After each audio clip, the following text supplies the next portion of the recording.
Hey folks, this is Michael on the 10th day of my 100 Days of Making Comics Challenge. Today has been a pretty lazy Sunday for me, but I didn't do as much work as I was thinking that I would do today. I pretty much woke up, watched the football game with my roommates. I've got class bright and early tomorrow morning, gotta wake up at 7, so I'm hoping to be able to edit this one pretty quickly so that I can go to sleep. I know that I say that every time, and I wish these videos weren't so rushed all the time, but that's just kind of the way things have been working out. I ended up taking a midday nap instead of doing my writing like I intended, but right after I woke up, still managed to get in. I think it was only about 45 minutes worth of writing, but it was a pretty solid 45 minutes actually. I got a better idea of what was going to be going on in the beginning of the story. I came up with 2 other scenes that I think will work pretty good for the opening sequence. I figured I needed more time to introduce the sort of main actor in this particular story, this guy named Jason, who's not the main character of the comic overall, but just the main character of this issue. Pretty much starting out with him heading over to his girlfriend's place, basically. So, you know, he's getting all dappered up, he's got his suit and his nifty little shirt on.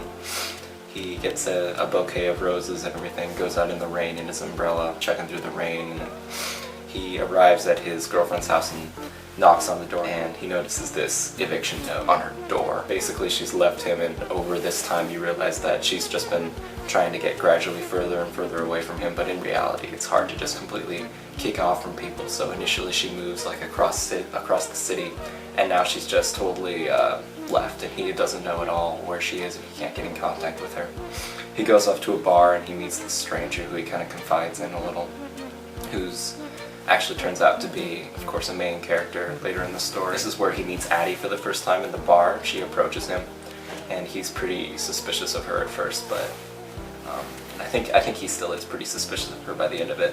But obviously she's pretty convincing in her ways, or she's a pretty convincing person, and so she eventually gets through. So earlier I said I finished the outline, but what I did was I did a really my first pass of the outline was just extremely rough for about a third of it. The first third was just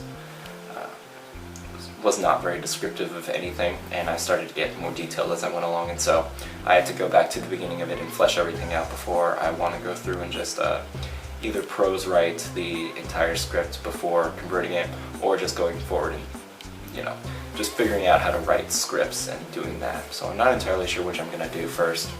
If I'm going to write it and then convert it, or just learn how to write scripts and do it all at once. I feel like I do need to learn how to do scripts one way or another, but it might be easier to do that if I already have like the really detailed prose already to work off of. But then again, there's the issue that I will just waste a lot of time writing the prose story, and then I'll end up having too much detail or too little, you know. But then I guess that'll be a whole nother editing pass, so that's a good thing. And also it'll be easier to hand out to people because people are more used to reading a prose style story, and so they'll be able to give me feedback on it easier rather than having to convert their brains to like script writing mode. I might end up going for a prose version, and also I think I can complete a prose version pretty quickly since that's what I'm used to. So it might not even end up being as much of a time sink as I'm worried about. And also it doesn't have to be, you know, beautiful prose or anything. All it really has to do is describe the action. And, you know, and I have to write the dialogue, which will be the dialogue and the narration, of course. So at this point, you know, I almost am just writing a script, really. Maybe I just might as well write a script. I was doing some thinking today, because I was watching some of the 100s in the morning.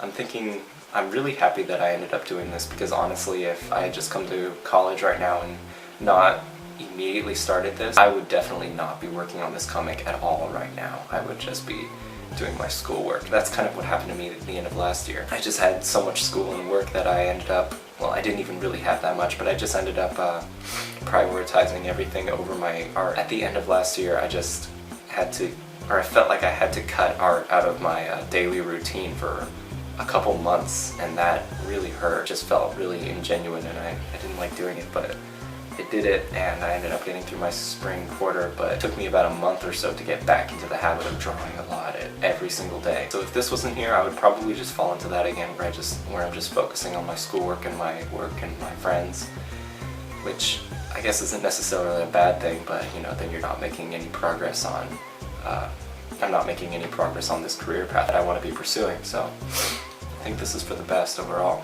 and I'm really happy that I'm doing it. I have 2 classes in the morning and only 1 work shift at the food place, not at the daycare. So I'm getting more confident about being in the food place. At first it was kind of overwhelming to me because I was just used to working with kids all the time, and all of a sudden I'm serving up food and working machines and things, and this was just kind of very different for me. But I've adjusted overall, I think, and I'm kind of enjoying myself now, I suppose. It was either Ox or J. Allen Routs, or possibly both, that suggested that I go to a comic book store and pick up some one-shots. I was planning on doing that today or yesterday, but and yeah, there's a pretty good comic book shop right in town, right downtown, pretty close, and so I might just go down there and ask if I can get some one-shots of some of the comic books I'm interested in. I don't actually follow too many comic books because my tastes are a little strange, but there's so many comic books, it's not hard to find stuff that you'll click with, especially nowadays that everything's just getting so diversified. The kind of comics that are coming out now. A pretty good example is this that I just had lying on my desk just now, is an Alison Bechdel comic, which these are autobiographical graphic novels, I guess you could say, or tragic comics, and the art style is fairly simple, simpler than what you would see in like a superhero comic. Let me just show you some of the art. So she does this monochromatic shading in these ones. This one is blue and the other one is red, and they're very prose heavy. I like the way that the text interacts with the pictures. It's because you don't in narration for comics, you don't have to describe the action that's going on, so any narration that you have is, you know, either clarifying what's going on screen or offering a different perspective maybe about what's going on. And so you'll see something, you know, and you may think one way about just the picture alone, but the narration sort of contextualizes, I think, which was really interesting to me. And so I've noticed that I've been doing that more in my scripts, and I think it might have come from here, Alison Bechdel. So just grabbing them really quickly off the shelves, I've got my one of the Skottie Young Oz volumes. This is the third one, the first one that I bought. You know, my stuff is like really dark and adult oriented, but I really love children's media. I was sort of split before I started this if I wanted to make a kids comic or an adults comic. I eventually settled on this. I figured I work with kids enough in my work that don't need to come home and still be in that headspace, I guess, like just kind of get away from that for a little while. But I was thinking, you know, that after Oh My Child is done, or maybe if I take some time off, I kind of want to focus on a children's comic in the same vein as these Oz comics that Skottie Young was illustrating, which are actually just pretty much direct graphic novelizations of the books. Also on here we got my volume 1 of Kick-Ass, which is the only superhero comic that I have, and it's only kind of, I guess, loosely a superhero comic, although people would probably object to that. For me, when it comes to comics, I'm really into art styles that are slightly more unconventional, not just your regular comic book style where it's kind of just basically semi-realistic, or just regular manga style where it's you know, all stylized in a very similar way.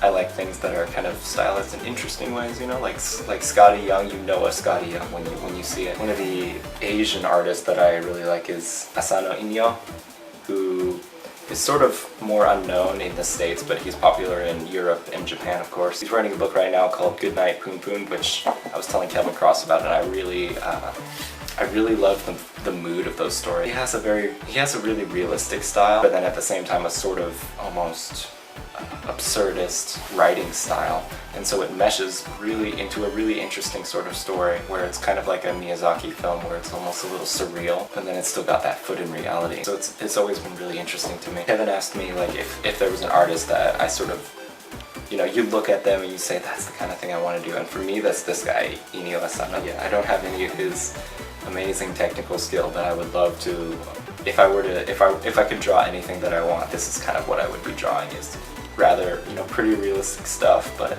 with a shade of like the absurd, you know, the unsettling, I suppose. This is probably going way too long, and I'm not really looking forward to editing like a 13-minute video. So in the interest of saving my editing time, I think I'm going to wrap it up for the day. So thank you guys for joining me today, and I will see you with an update tomorrow.